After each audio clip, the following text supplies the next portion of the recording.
These are two legendary trees which complement one another. The Chechen tree secretes a substance which is poisonous upon contact, and the nectar of the Chaka tree can neutralize that poison before it results in serious burns. The fascinating thing about these trees is that they always grow very near to each other. According to legend, two brothers, warrior princes, fought a battle to the death over the love of a woman and died in each other's arms. They begged the gods for forgiveness, and it was granted. Kinich, the kind one, was reborn as a benevolent Chaka tree, while Tazik, the hate-filled one, was reborn as the poisonous Chechen tree.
Impossible. I can't carry anymore.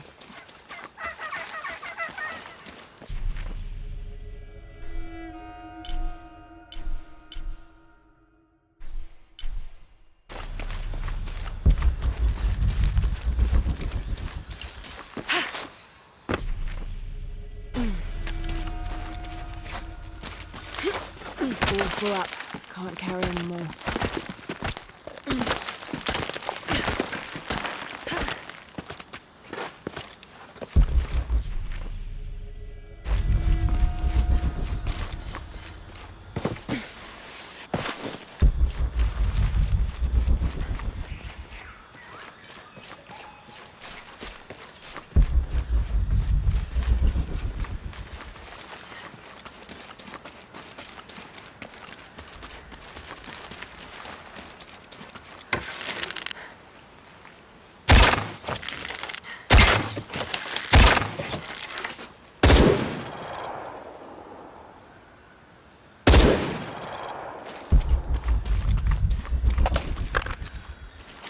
The ink is badly faded. It's difficult to make anything out. Savage, outrageous, betrayal. And this isn't parchment paper. It's thicker. Animal hide or human, maybe.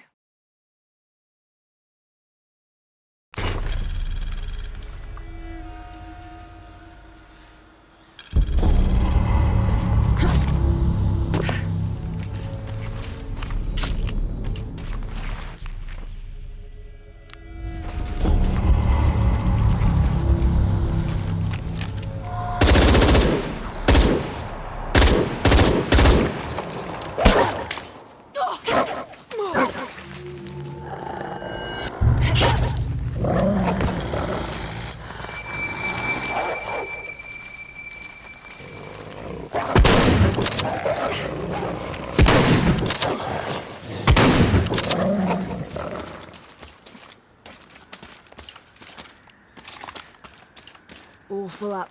Can't carry anymore.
impossible. I can't carry anymore.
So there's a crypt around here somewhere? A secret crypt. Why secret? If Lopez is involved, there's bound to be a trick. That's a solid theory. What about you? Did you find anything? Got a pamphlet. 7 steps closer to God. Who knows? Maybe it'll help. Strange, there are only 7 stations. This must be based on an older tradition. Jesus takes up the cross, falls the first time, meets his mother. Then Veronica wipes his face before he falls the second time. Then he is crucified and finally entombed.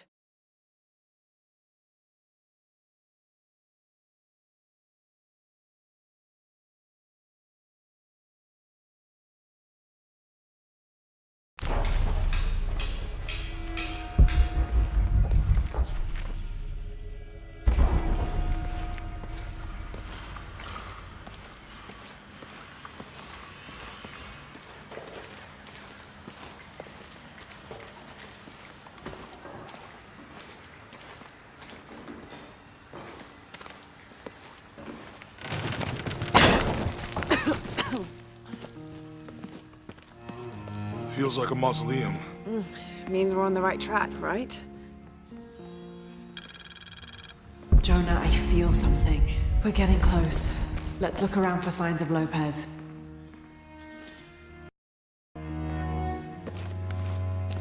These notes were written by the founder of the Second Seven. They're talking about funds allocated for renovations to the library.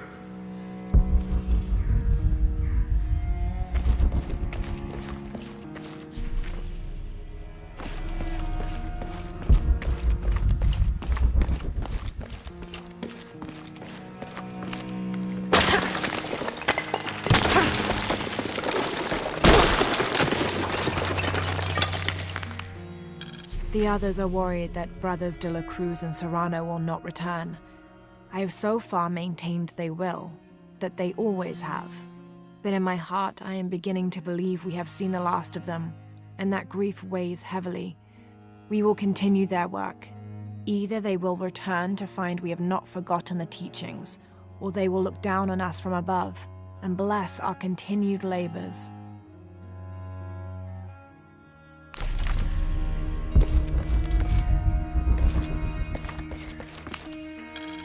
The door closed and a silence settled, so great and so vast I held my breath for fear of breaking it.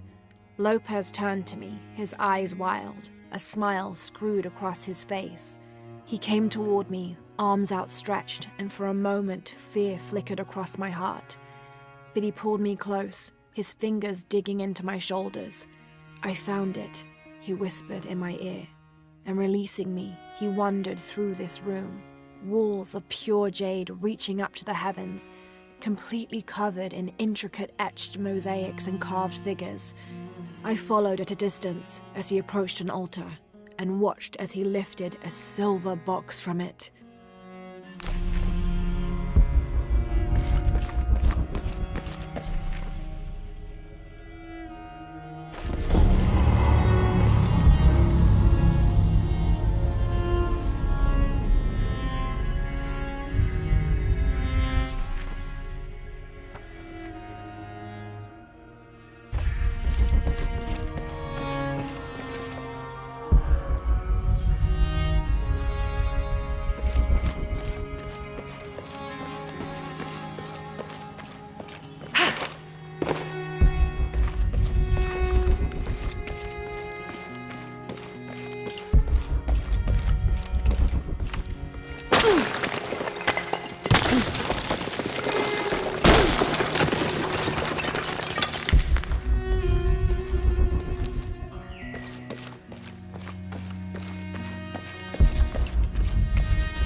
"25th of December, 1603.